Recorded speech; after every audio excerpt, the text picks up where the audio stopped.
অবিলম্বে এখনই খুনি হাসিনার সরকারের পদত্যাগ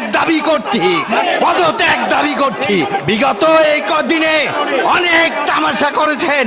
আমরা বলেছিলাম আগে আমরা জান দিব, কিন্তু তারা নিজেরাই জান দিল। এখন আমরা সামনের দিনে তাদের জানি আর জান না দিতে হয়, আমরা জান দিতে প্রস্তুত তাদের সাথে। যারা ভুয়া মুক্তিযোদ্ধা ৭১ মুক্তিযোদ্ধা করে নাই, তারা আজকে আওয়ামী লীগের পক্ষে, হাসিনার পক্ষে। সুতরাং সারা দেশের বাংলাদেশের মুক্তিযোদ্ধারা যারা দেশ স্বাধীন করেছে, তারা আজকে জনতা ছাত্রদের পক্ষে।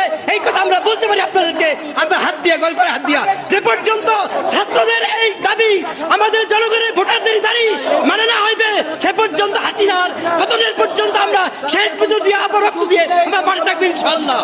আমরা মুক্তিযোদ্ধারা কোনো কোটা চাই না, তবু আপনারা এই কোমলমতি শিশুদের বুকে গুলি করিয়েন না। ৭১ থেকে এই পর্যন্ত আমাদের যুদ্ধ থেমে নাই। আজকে বুকটা ভরে যায়, কিন্তু আমাদের কান্দাও আছে, গন্ধনও আছে।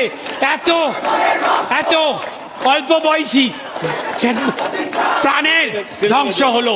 এই একটা হত্যারও আমরা অন্যথায় যেতে দেব না।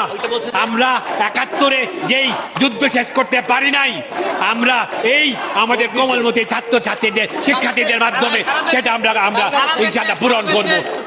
আমরা এই মুহূর্তে ঘোষণা করছি, সারা দেশে যে সমস্ত মুক্তিযোদ্ধারা ৭১-এর রণাঙ্গনের মুক্তিযোদ্ধারা এখনো বেঁচে আছে, তাদেরকে করজোরে অনুরোধ করব, আপনারা এই কোমলমতি ছাত্রদের পাশে এসে দাঁড়ান।